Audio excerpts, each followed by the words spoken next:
Olá, estamos aqui de volta e hoje para o estudo de número 36, onde abordaremos o tema Família, Agência da Comunicação. E eu quero começar, como tenho começado sempre essas lições, lendo um texto, lendo com você, Salmo de número 78, verso 1 até o verso 8. Meu povo, escute a minha lei. Dê ouvidos às palavras da minha boca. Abrirei os meus lábios para proferir parábolas e publicarei enigmas dos tempos antigos. O que ouvimos e aprendemos, o que os nossos pais nos contaram, não o encobriremos. Não encobriremos a seus filhos. Contaremos à geração vindoura os louvores do Senhor e o seu poder e as maravilhas que fez. Ele estabeleceu um testemunho em Jacó e instituiu uma lei em Israel e ordenou aos nossos pais que os transmitissem a seus filhos, a fim de que a nova geração os conhecesse e os filhos que ainda hão de nascer se levantassem e, por sua vez, os contassem aos seus descendentes. Você pode perceber como nesse texto, já nesses versículos que já lemos, a importância de transferirmos à geração vindoura a mensagem restauradora e salvadora, para que pusessem a sua confiança em Deus e não se esquecessem dos feitos de Deus, mas lhe observassem os mandamentos e que não fossem como seus pais, geração obstinada e rebelde, geração de coração inconstante e cujo espírito não foi fiel a Deus. Muito bem, como já se viu, a família tem missão formadora. Ela deve ter como foco a reconciliação dos seus integrantes com o Criador. E essa tem que ser uma meta que nenhum de nós pode perder de vista, não é, gente? Com base em 2 Coríntios, capítulo 5, verso 18 a 21, nós vamos ler esse texto. A reconciliação deve ser o alvo dos pais para com seus filhos. Ora, tudo isso provém de Deus, que nos reconciliou consigo mesmo por meio de Cristo e nos deu o ministério da reconciliação. A saber que Deus estava em Cristo, reconciliando consigo o mundo e não levando em conta os pecados dos seres humanos e nos confiando a palavra da reconciliação. Portanto, somos embaixadores em nome de Cristo, como se Deus exortasse por meio de nós. Em nome de Cristo, pois, pedimos que vocês se reconciliem com Deus.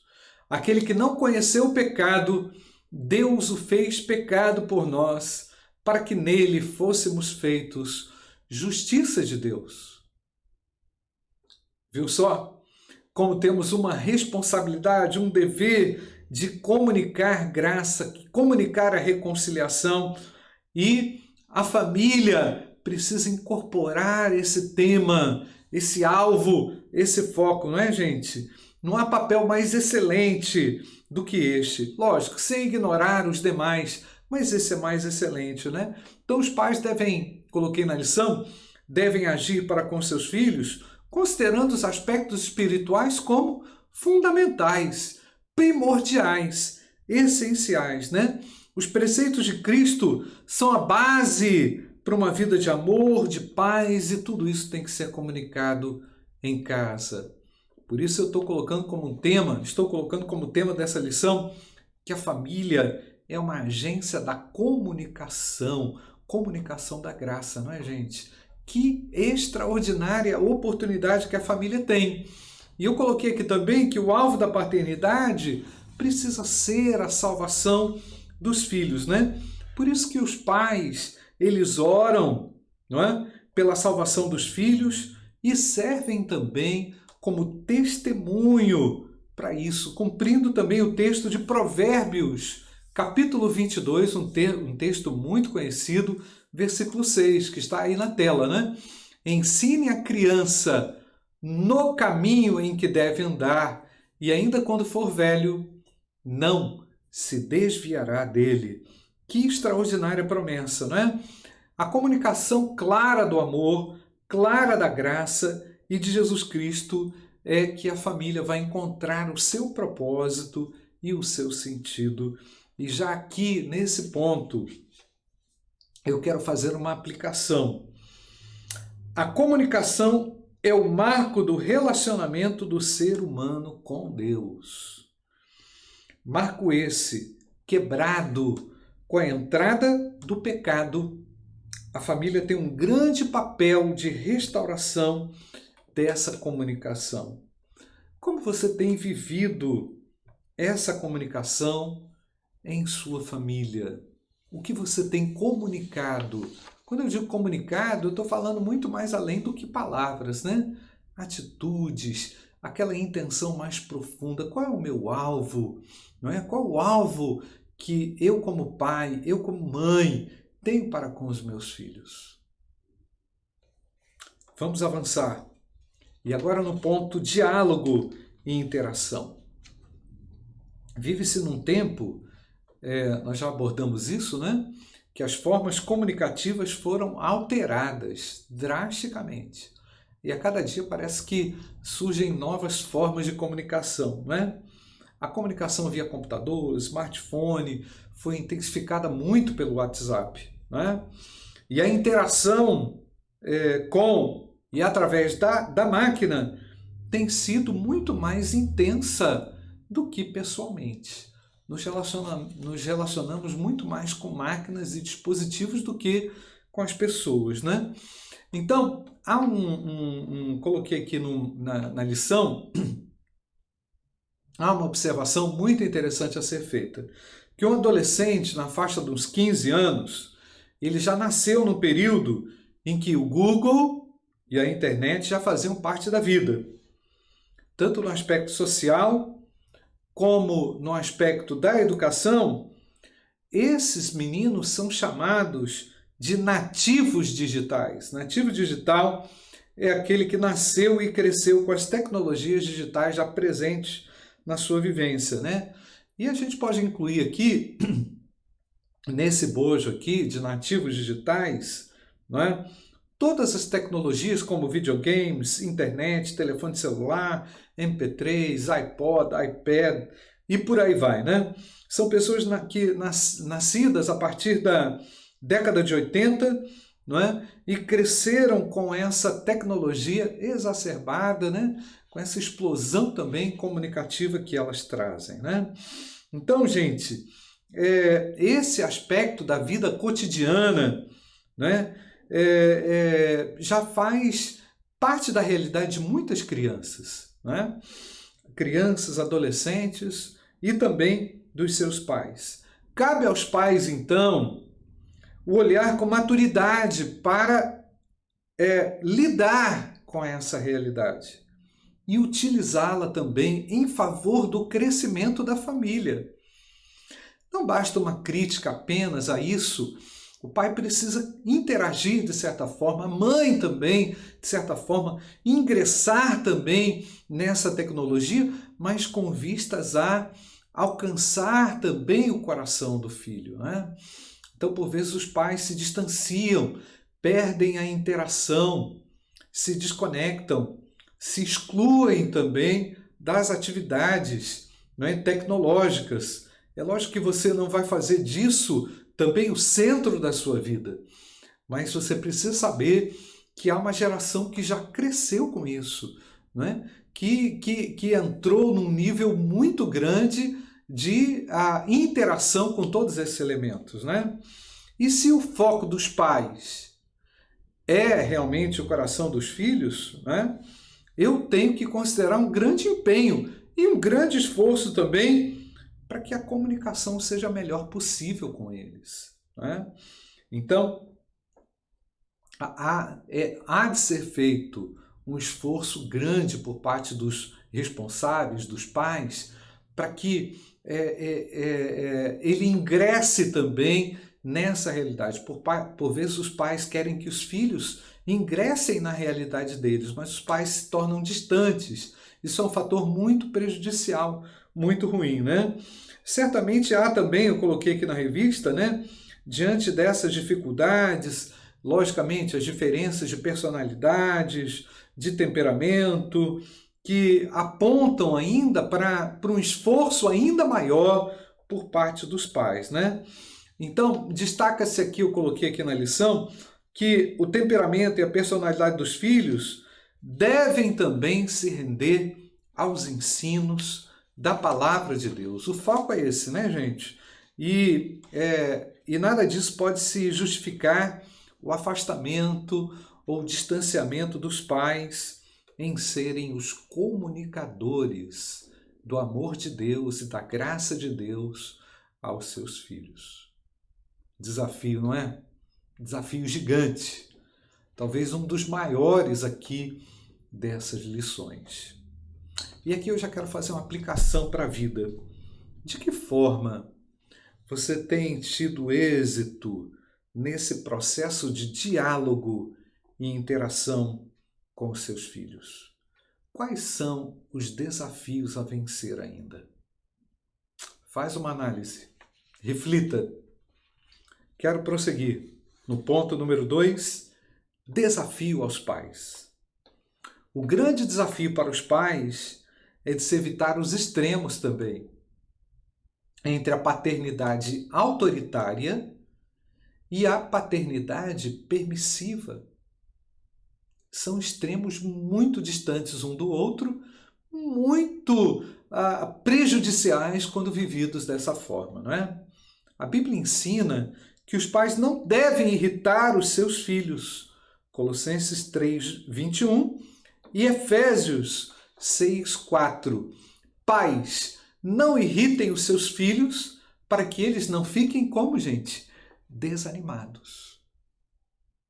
E Efésios capítulo 6, versículo 4. E vocês, pais, não provoquem os seus filhos à ira, mas tratem de criá-los na disciplina e na admoestação do Senhor. Tampouco os pais não podem deixar de disciplinar os seus filhos, conforme Provérbios 22, 15. Né? Diz-nos o texto aí, a tolice está ligada ao coração da criança, mas a vara da disciplina a afastará dela. Então, os pais precisam ser disciplinadores dos filhos, corrigir os seus filhos, instruir, não é? Então, isso mostra que os pais devem atentar não somente sobre o que é comunicado, mas como é comunicado. Como é feita essa comunicação no seu lar. Então, a paternidade equilibrada, gente, ela é interacional. Ela foca o treinamento espiritual e moral dos filhos. E eu não posso errar nisso. Eu não posso falhar nisso. Você, pai, não pode falhar nesse ponto. A falha nisso aí, ela gera uma criança que é moral do lado de fora, do ponto de vista comportamental, mas não do lado de dentro, não do lado do caráter, não é? Os pais cristãos receberam de Deus, coloquei na revista, essa grande missão de conduzir seus filhos até Deus. Olha o que nos diz o texto de Deuteronômio, capítulo 29, versículo 29. Olha o texto. As coisas encobertas pertencem ao Senhor nosso Deus, porém as reveladas nos pertencem a nós e aos nossos filhos, para sempre, para que cumpramos todas as palavras desta lei. Não é, irmãos? Por isso, gente, que precisamos estreitar a comunicação e é necessário e muito importante para que o objetivo da paternidade espiritual seja alcançado. Desafio gigantesco, né, gente? E agora eu tenho uma pergunta para você. A comunicação no seu lar é clara? O que poderia ser feito para que ela fosse mais clara ainda?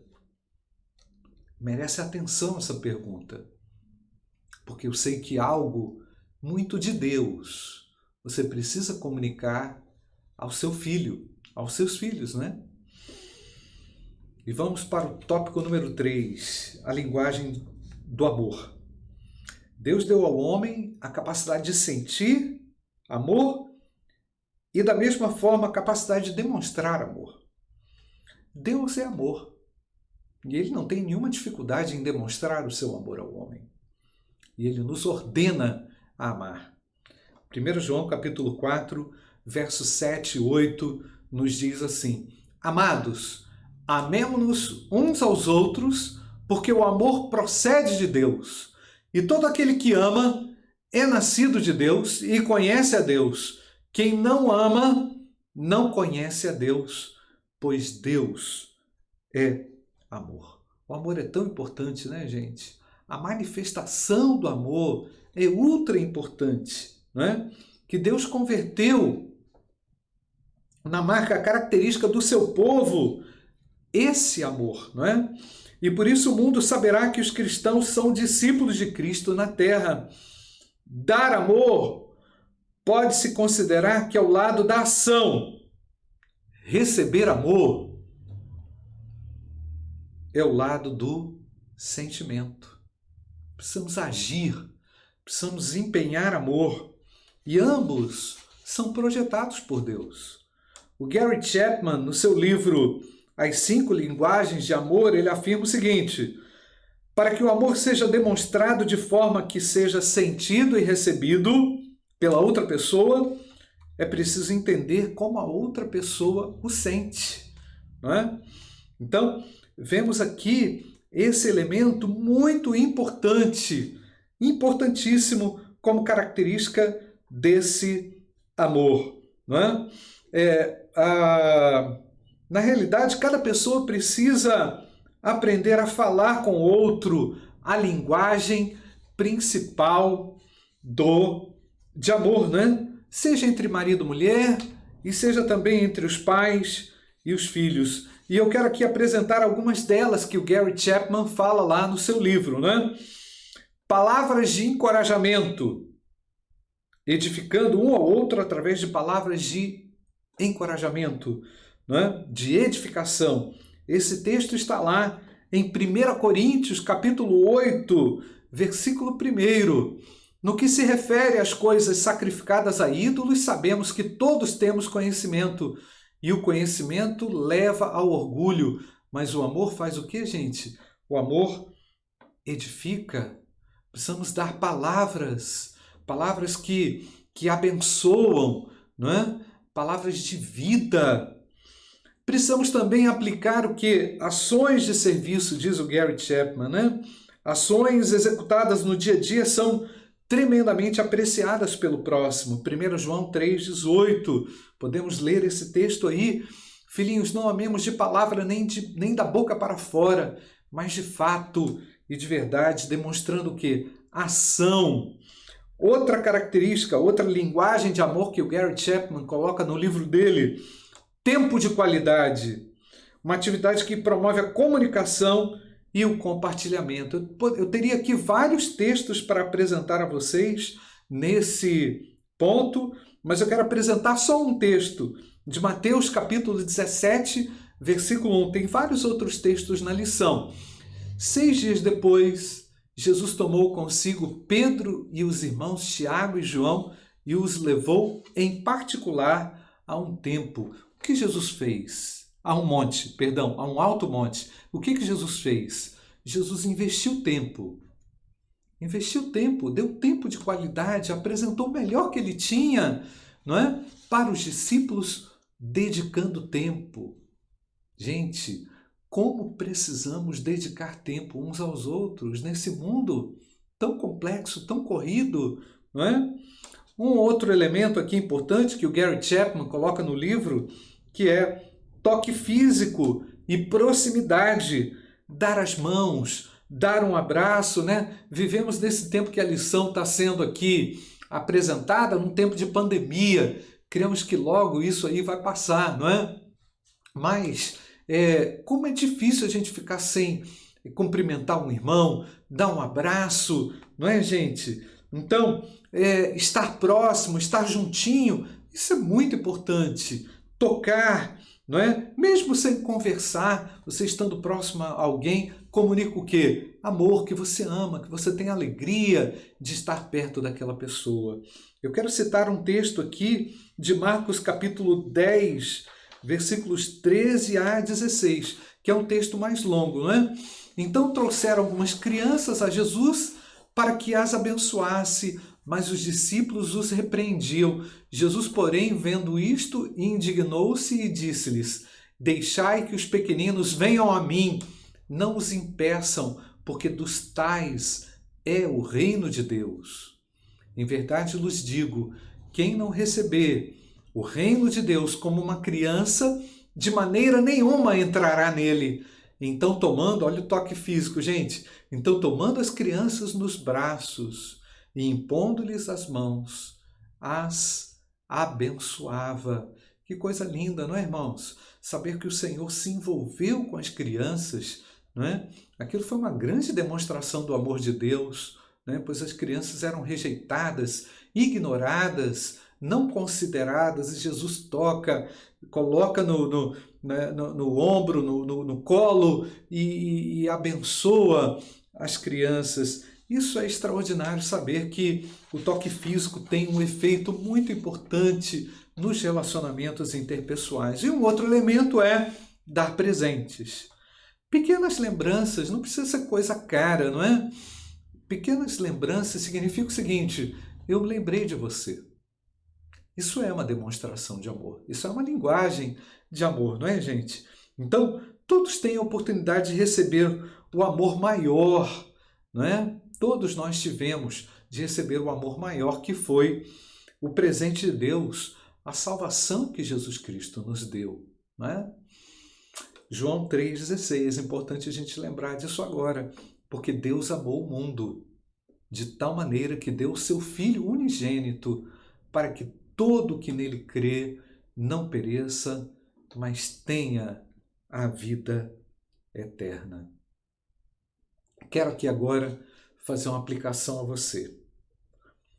Você demonstra o seu amor no lar? Você consegue vencer os impedimentos para isto? A partir de hoje você sabe que o amor contém linguagens e que você pode se utilizar de uma dessas linguagens para comunicar amor na sua casa, na sua família. E agora partindo para as considerações finais. No lar, a comunicação precisa ser clara e desobstruída. Limpe esse canal. Deixe Deus trabalhar nesse canal. O lar deve ser uma agência comunicadora da graça de Jesus Cristo, Filho de Deus. Comunicadora da salvação. É através dessa comunicação clara, interacional, que se abre a possibilidade de cuidado, mentoria do coração dos filhos. Enquanto não tiver comunicação, não tem jeito. A falta da comunicação levanta o quê? Um muro, uma barreira, um impedimento. Os pais que estão engajados nessa missão precisam evitar os ruídos na comunicação, né? Precisam respeitar as características individuais dos filhos, né? Evitam os pais que fazem isso, eles evitam a paternidade permissiva ou aquela autoritária, e vai garantir o quê? Estabilidade, moderação, equilíbrio, para que a comunicação seja desimpedida e que o acesso ao coração dos filhos seja frequente.